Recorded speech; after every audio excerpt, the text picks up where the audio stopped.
generación quiere aprender de historia, pero también escribirla. Queremos hablar de política e incidir en ella. Queremos escuchar, pero también ser escuchados.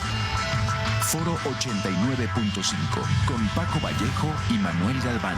La historia es nuestra y la hacen los pueblos.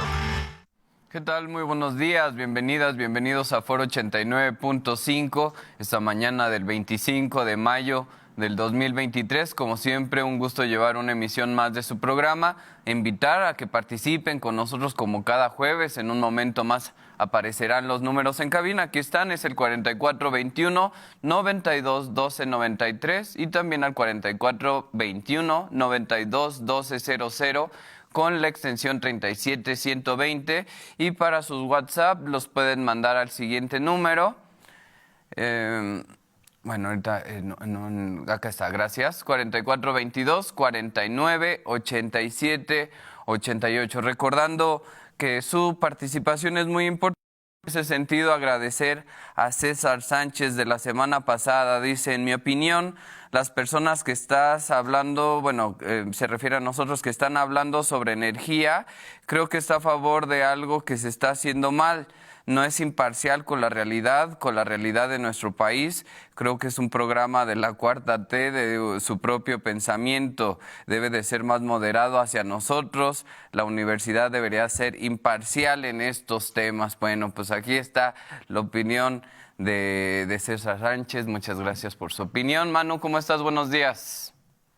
¿Qué tal, Paco? Muy buenos días. Saludos a todo el auditorio. Y sí, muchas gracias por los comentarios que nos sirven para retroalimentación y para tenerlos en cuenta, ¿no? Así es, pues bueno, este mensaje que llega la semana pasada tiene que ver con la continuación que le vamos a dar al tema que abordamos la semana pasada, este tema de las reformas que se llevaron a cabo durante el periodo neoliberal. No hablábamos este conjunto pues de reformas que acaban apoyando al interés particular, ¿no? Lo subordina al interés, el interés público se subordina al interés particular, Manu. Hablábamos de cómo en el periodo de Salinas, pues primero se legaliza la venta de las empresas públicas, se venden los bancos, se hace la ley minera que precisamente permite que se aprovechen los recursos de nuestro país por parte de empresas privadas. Se abre el negocio también de las energías eléctricas, de ahí el mensaje que venía. Y de hecho no hablamos al azar, ¿no? Cuando hablamos de cómo México iba a tender hacia un sistema energético como el español, donde es completamente privado, y las consecuencias de esto, pues no estamos hablando nada más al aire, sino son evidencias de cómo cuando la energía depende completamente de los privados, pues los costos ellos los definen, ¿no? La diferencia de cuando hay un Estado rector, al menos busca controlar precisamente estas alzas desmedidas de la energía, Manu. Sí, es correcto. Creo que ahí la palabra clave a analizar es la autosuficiencia energética. La hemos comentado en varios programas y la retomamos precisamente conforme al comentario. Una cosa es dar toda la energía, todo lo que depende de tu país, tanto las energías que mueven las mercancías como la energía que se consume directamente en la industria, en el hogar. Y eso en manos privadas es dejarle la economía a su alcance, a su mano. Por lo tanto, creo que es importante que el Estado tenga rectoría, tenga control y tenga regulación de las mismas. Y esto no es 4T, o sea, esto lo hacen países nórdicos en el cual tienen su plan de control de energía totalmente dentro de su agenda política. Y esto sí es, en su totalidad, en contra de un modelo neoliberal. Eso sí, creo que es muy claro. Sí, creo que ahí sería importante como romper esta idea de que si eres a favor de, no sé, que el Estado tenga mayor control, eres de la Cuarta T, eres de Morena, y si estás en contra, pues entonces eres del bloque opositor. Creo que ese tipo de cuestionamientos son los que deberíamos de empezar a saltar, ¿no? O sea, incluso la oposición debería de empezar a abrazar ciertas políticas que definitivamente acaban apoyando la economía mexicana y romper con este dualismo que, bueno, tiene mucho que se le puede criticar. Pero bueno, Manu, regresando al tema que nos compete el día de hoy, pues vamos a continuar, ¿no? La semana pasada hablábamos de todas las reformas que se llevaron a cabo en el Salinato, que precisamente establece las bases que van a permitir la privatización de muchas de las empresas estatales, ¿no? Que se abren a las empresas privadas. Prácticamente acomodándose los negocios públicos hacia estas empresas que se posicionan con lo que en algún momento estuvieron en manos del pueblo, del gobierno mexicano. Sí, de hecho terminamos de analizar la última reforma que se hizo a la educación, donde directamente el Estado le daba, asumía nada más la responsabilidad de poder tener el compromiso a partir del artículo tercero de garantizar la educación primaria y secundaria. Y después de ahí todo quedaba en manos de la iniciativa privada. Por eso nacieron muchas escuelas, algunas patito, algunas sí de prestigio, desde el nivel medio superior. Y la política directamente fue, no alcanzas los puntos, estás rechazado, no tienes el conocimiento. Discúlpame, pero yo como Estado no alcancé a prepararte bien para que presentes el examen de admisión en la preparatoria, ¿no? Esa era como la premisa. Así es. Y bueno, de ahí no para las reformas. Y la idea también de hacer este programa es darnos cuenta cómo todas estas reformas las estamos diciendo literal, todas las reformas constitucionales que se hicieron y realmente dónde está el beneficio ahí para la población, ¿no? Para las y los mexicanos. Ya hablando del periodo de Zedillo, Manu, también se dieron varias reformas bastante interesantes. Por ejemplo, en 1995 cambiaron la ley para privatizar los ferrocarriles, ¿no? Que creo que es una de las dos cerezas que nos dejó el gobierno de Zedillo, ¿no? Esta ley que va a beneficiarlo a tal grado que cuando él termina su periodo sexenal como presidente, se va a acabar yendo como empleado precisamente con una de las empresas privadas que se benefició con la venta de los ferrocarriles de México. Sí, esta infraestructura que le dio al país todo el siglo XX, desarrollo y modernidad, de tajo en la administración de Cedillo, se termina, ¿no? Y con ello se termina un gran control de las vías férreas como para empezar una política de modernizar la infraestructura o modernizar las comunicaciones. El Estado ya no puede intervenir, está en manos de privados y esos privados los utilizan en su mayoría para mover mercancías de los diferentes puntos. ¿Por qué? Porque México todavía en esa época se considera un lugar para extraer materias primas. El sector primario es prioritario todavía en algunos estados, todavía el día de hoy, tristemente, algunos estados, sobre todo del sur, tienen prioridad en sector primario comparado con los del norte, ¿no?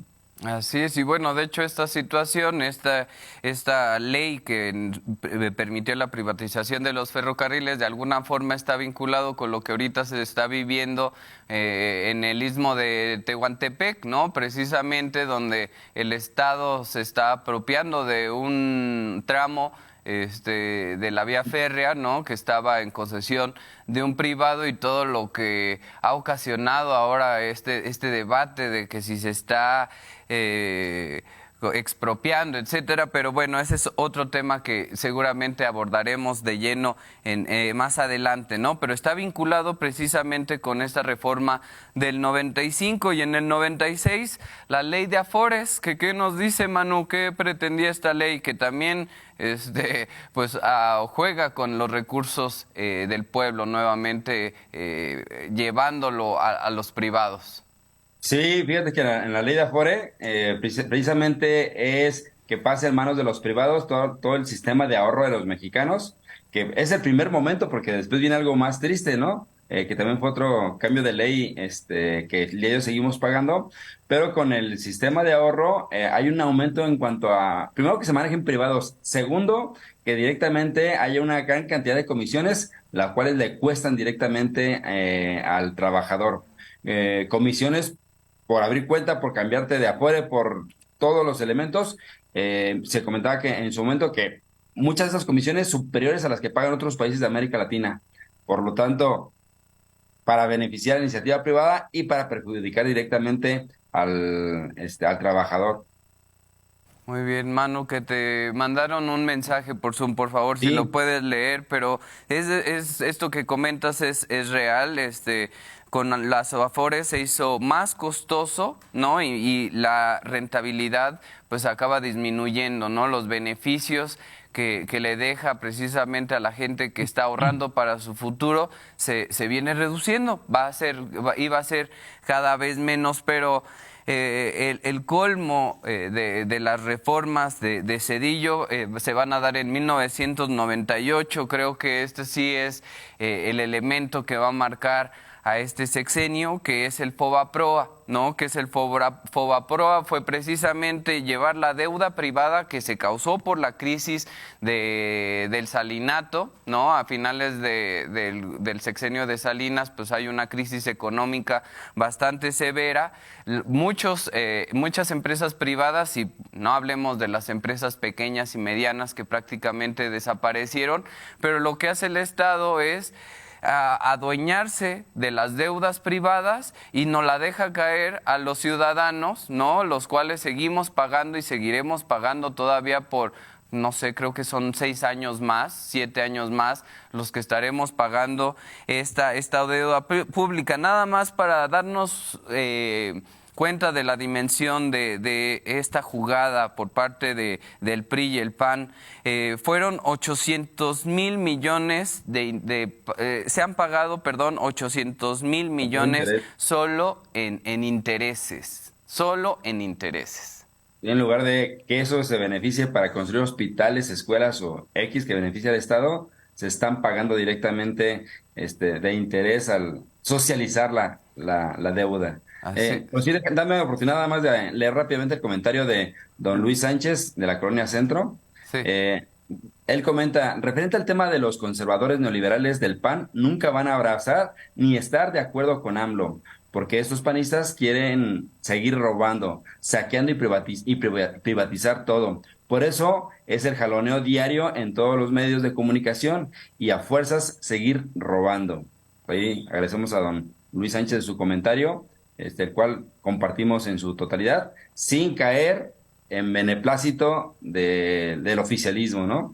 Finalmente, creo que colocar una propuesta ideológica en contra del modelo neoliberal, si eso es apuntarnos al actual sistema de gobierno, bueno, es que aquí nos puede colocar la etiqueta, pero creo que tendríamos que ser más objetivos, y lo que procuramos aquí es compartir datos y datos referentes que busquen justicia, ¿no? Así es, y prácticamente ya tenemos 15 años en el programa, Manu, y la verdad es que pues antes de que existiera Morena ya teníamos una postura antineoliberal, ¿no? Hablábamos precisamente en este programa ya desde hace 15 años de cómo esas políticas que se estaban impulsando por parte del gobierno en ese entonces ya este programa creo que nació con el gobierno de en el periodo de Felipe Calderón, y hablábamos desde ese entonces de cómo las reformas que se estaban llevando a cabo precisamente perjudicaban el interés público y nada más estaban beneficiando el interés privado. Pero bueno, seguimos, Manu. En Sí, el periodo de... perdón. Dime. Perdón, Paco, antes de que pasemos a otro, también hay una reforma importante en el 95, ya apenas iniciada la administración de Ernesto Zedillo, y debido al boquete económico que dejó la crisis del 94, la primera respuesta a ello es, todavía en ese entonces es la última Cámara de Diputados priista con gran mayoría, porque recordemos que en el 97 hay un cambio significativo en cuanto a presencia y mayoría del PRI. Se pierde la mayoría y ya los partidos de oposición empiezan a lograr puestos, cargos importantes a nivel de legislatura. Y en el 95 hay un cambio de ley en el cual pasa el pago del IVA del 10 al 15%, Mm. ¿sí? En No, pocas sí. palabras es, no tenemos recursos para mantener los gastos del país. ¿A quién se los cargamos? Pues directamente a toda la población al momento que realiza cualquier compra, ¿sí? En lugar de incrementar el impuesto para grandes empresas o lo que al día Reducir de hoy el sigue gasto. reducir el gasto o el día de hoy lo que sigue todavía pendiente, creo que en un cambio de ley del Estado y que sería importante, es directamente un impuesto a las herencias. O sea, tan solo eso sería una cantidad de dinero que el Estado puede obtener para beneficio de la población. Así es, y bueno, en el periodo de Fox, que una vez que ya termina el periodo de Cedillo, pues bueno, sabemos que ahí se da por primera vez el cambio de color en la presidencia, ¿no? Por primera vez en nuestro país, al menos en la historia moderna, va a gobernar alguien que no es el PRI, llega el PAN, y llama la atención cómo en el periodo de Fox, bueno, claro que van a haber ciertos cambios en las leyes, van a haber reformas, pero no hay grandes reformas. En realidad, si analizamos el periodo de este Fox, hay pocas reformas que llamen la atención. Sin embargo, en el 2005, por ejemplo, sí se hizo una reforma donde se crea el impuesto sobre la renta, el ISR, que otra vez nuevamente, cómo tratar de solucionar la escasez de recursos por parte del Estado, pues vamos a seguir pues sacándole de su bolsillo a las y los ciudadanos los recursos para poder mantener las cosas como estaban. Sí, y ahí sí es directamente este impuesto a la base trabajadora, porque es pasar del 28% que se pagaba ya de ISR al 30%. Pero Eh, además, Manu, de que se incrementa al 30%, con esta misma reforma se permitía que las grandes empresas, los grandes empresarios pudieran diferir sus impuestos hasta en un 100%. Es decir, de por sí ya no estaban pagando intereses, impuestos, las grandes intereses, mejor dicho, las grandes empresas, pero ya en el 2005 hasta se acomodan una reforma donde ya legalmente pueden brincarse esta responsabilidad. Sí, en resumen es, le vuelvo a apretar el cinturón directamente a la clase trabajadora y los empresarios como tal, les amplió el cinturón para que continúen con estos beneficios fiscales, poder tener ganancias directas hasta como comentas del 100%, ¿no? Ridículo, pero bueno, ¿qué podemos mencionar una reforma más el periodo de Fox o nos vamos al periodo de Felipe Calderón? Vamos al de Calderón. Muy bien. Bueno, pues mire, nada más para que veamos cómo todo se fue encaminando, ¿no? En el 2007 se hace una reforma a la ley ISSSTE, precisamente, donde pues se les empieza a cobrar más a los trabajadores del Estado y, por supuesto, ¿no? ¿Qué va a pasar con sus con los recursos? Pues los recursos se van a reducir. Nuevamente, una ley que afecta directamente al trabajador, en este caso del Estado. Sí, sí, directamente ahí al sector salud. Aquí lo que ya se buscaba, de hecho, Fox sí empezó a dar sus pininos. Calderón intenta dar el golpe más duro directamente a empezar a privatizar el sistema la seguridad social como tal, que pase a manos de privados. En manos de los panistas consideran que el gasto que tiene el Estado para la seguridad social como tal es muy alto. Por lo tanto, hay que reducirlo. Y una forma de reducirlo es haciendo estos cambios de leyes.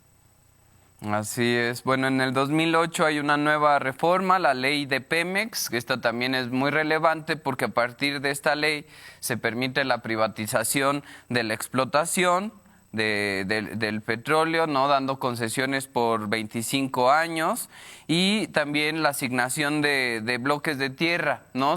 Prácticamente las concesiones donde se regalaban pues miles de hectáreas para que precisamente estuvieran buscando, ni siquiera era que hubiera la certeza, ¿no? Que también ahí ya nos han pues evidenciado como muchos de los contratos que se dieron a estas empresas privadas para que precisamente explotaran el petróleo en nuestro país solamente pues usaron esas concesiones para hacer negocios más allá de si explotaban o no estos recursos en nuestro país, no al grado que creo que eran más de 100 contratos y solamente menos de 10 empresas eran las que estaban realmente haciendo valer estas concesiones. Sí, ahí finalmente creo que se empieza a abrir la puerta para darles a privados, esto por lo cual en el 1938, se realizó con Lázaro Cárdenas, ¿no? Aquí el objetivo era ya volver a manos privadas todo lo que sería el asunto de la explotación petrolera, por lo cual el país en el siglo XX mantuvo su economía bajo el argumento ya en ese entonces de Calderón. Recuerdo muy bien los anuncios de ya se acabó el petróleo, ahora tenemos que necesitamos inversión privada para poder ir a sacar el poco que queda a aguas profundas. Y recordarás aquellos anuncios en los cuales se colocaban imágenes y entonces necesitamos que el extranjero, el capital extranjero venga a invertir a México, por eso necesitamos hacer los cambios de ley para que podamos extraer aquel petróleo que está en aguas profundas y no nos lo esté ganando a lo mejor Estados Unidos con lo que se comparte de frontera del Golfo. Y ese era el movimiento. Ahora, si lo recordamos un poco también la movilización social, la organización social que se dio en contra de esta reforma, pues fue bastante importante. Recuerdo que pues hubo manifestaciones importantes, ¿no? Donde participamos muchas y muchos foros donde se hablaba del problema precisamente de privatizar una empresa del Estado que tanto ha dado y que sigue dando precisamente a las y los mexicanos, y cómo a pesar de eso, a pesar de que también los partidos de oposición de izquierda de aquel entonces presionaron precisamente para que no se concretara dicha reforma, ¿y dónde quedó la Suprema Corte de Justicia? ¿Dónde estuvo precisamente la resistencia por parte de un poder que se dice independiente, que se dice libre? Nunca hubo ninguna expresión por parte de la Suprema Corte de Justicia en contra de una reforma que precisamente iba a pisotear los intereses de una Constitución que decía lo opuesto desde 1917. Sí, y al contrario, la Suprema Corte ratifica y le da el visto bueno a este cambio de ley, a pesar de lo que va en contra totalmente de lo que se había escrito en la Constitución previamente. Así es, nos quedan 3 minutos, Manu, pero vamos a acabar con Felipe Calderón. En el 2009 hace otra reforma donde aumenta el IVA, no pasa el IVA del 15 al 16% y el ICR pasa del 28 al 30%. También se aumenta la gasolina, se aumenta el diésel, se aumenta la electricidad. Pues no, pues estas reformas por supuesto que venían a salvarnos a la población mexicana, ¿no? O sea, tuvieron toda la bondad para establecer mejores condiciones para todas y todos. Sí, aquí es donde ya al día de hoy sigue vigente este pago del IVA al 16%, y aquí ahorita confirmamos que el ISR que comentábamos previamente es en esta administración de Calderón cuando se lleva al 30%, que el día de hoy también sigue vigente como tal. Y también lo que fue el impuesto por depósitos mayores a 15,000 pesos. Así es, pues bueno, Manu, nos quedan dos minutos, ya no vamos a alcanzar a abordar las reformas que hace Peña, que de alguna forma precisamente cierra el ciclo, ¿no? Todo lo que había empezado Salinas, Zedillo, Fox, Calderón, Enrique Peña Nieto, ya de una forma descarada, ¿no? Ya sin ningún tipo de vergüenza. Sí, reformas estructurales. Concreta la privatización de lo que quedaba del Estado mexicano y bueno, esto lo estaremos abordando el siguiente programa. ¿Alguna conclusión que quieras darle a todas y todos? Nada más comentarles, finalmente creo que como iniciamos en el programa anterior, vale la pena reflexionar de cuánto es el día de hoy con una economía global, cuánto es lo que el Estado debería de intervenir para mantener un estado de bienestar, o si no un estado de bienestar mínimo, un estado de justicia social, sin dejar en manos de privadas toda la economía o toda la codependencia. Entonces, invitar a esa reflexión, ¿no? ¿Qué tanto el modelo neoliberal nos perjudica o nos beneficia si es así? Así es, pues bueno, creo que la evidencia es bastante clara, ¿no? Lo vivimos en carne propia, pero bueno, queremos invitarlos para que nos vean y nos escuchen en el próximo programa. Estamos los jueves a las 9 de la mañana. Hasta la próxima. Hasta la próxima, saludos a toda la auditoría. Nuestra generación quiere aprender de historia, pero también escribirla. Queremos hablar de política e incidir en ella. Queremos escuchar, pero también ser escuchados. Foro 89.5 con Paco Vallejo y Manuel Galván. La historia es nuestra.